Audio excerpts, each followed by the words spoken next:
Noah thought she'd come crawling back. He told himself she'd realize what she was giving up: the private jet, the cars, the penthouse view of the city. He poured himself a glass of whiskey that night and laughed bitterly, scrolling through messages from Madison, his newest distraction, a woman with perfect hair, sharper ambition, and a smile that never reached her eyes.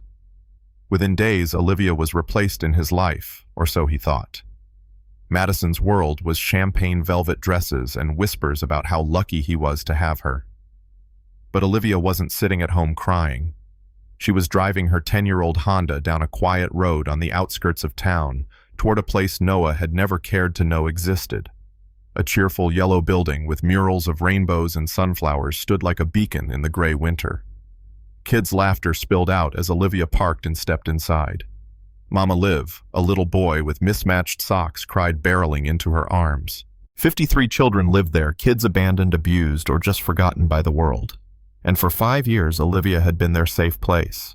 Every check Noah wrote in guilt had been deposited straight into the Haven House Orphanage's account. 10 million here, 10 million there, 70 million in total.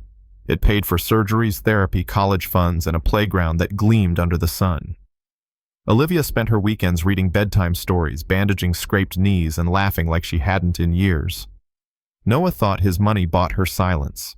It was actually buying hope for kids he didn't even know existed. The breaking point came with a photograph slipped into Olivia's mailbox at school, where she taught 3rd grade. In it, Noah stood at the cliff where he'd once proposed to her, arms wrapped around Madison, her sapphire necklace, the one Olivia's grandmother gave her, resting on Madison's neck like a trophy. That was the day Olivia packed her suitcase and walked out. Meanwhile, Noah played house with Madison, throwing money at her like confetti. But cracks appeared quickly. One night, coming home early from a business dinner, he heard her voice through the half-closed bedroom door. "Trust me, he's eating out of my hand. By Christmas, I'll have a ring and a prenup that guarantees 50 million. This guy's a walking ATM. Madison laughed, the kind of laugh that could freeze blood. Noah stood there in the hallway, numb, his ears ringing. That night he left.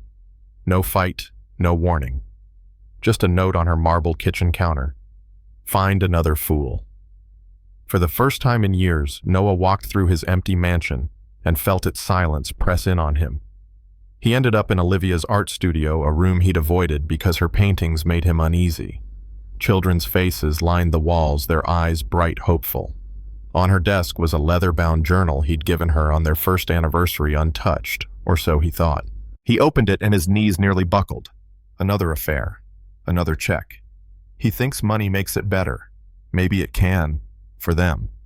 Entry after entry told stories of surgeries paid for, teenagers sent to college, toddlers finally safe. Emma said, "I smell like sunshine," one page read.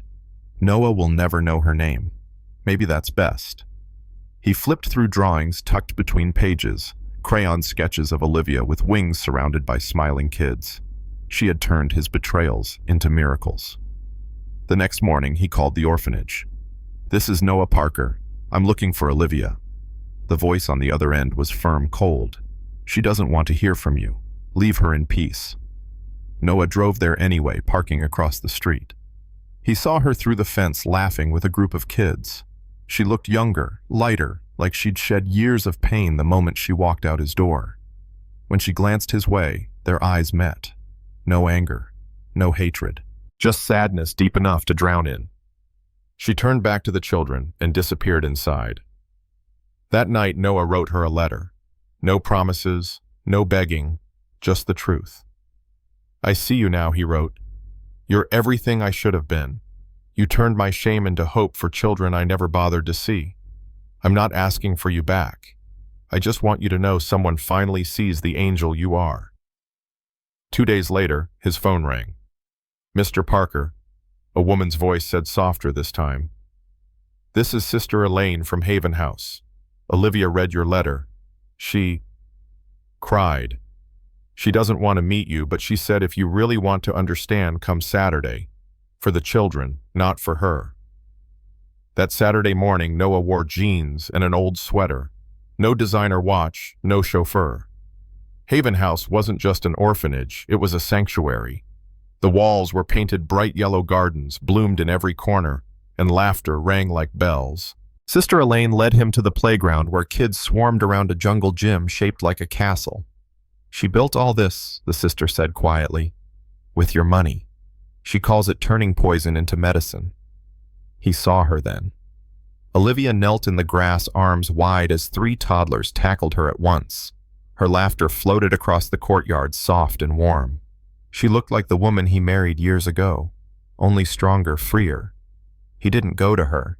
He just watched tears burning his eyes as she hugged each child like they were hers. Noah pulled an envelope from his pocket and handed it to Sister Elaine.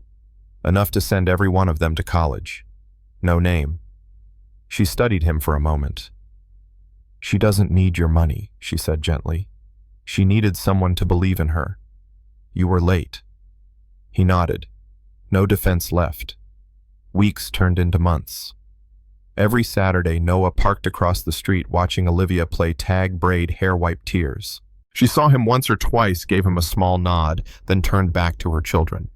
That was enough. One rainy afternoon, Olivia opened a letter, this one written in crayon.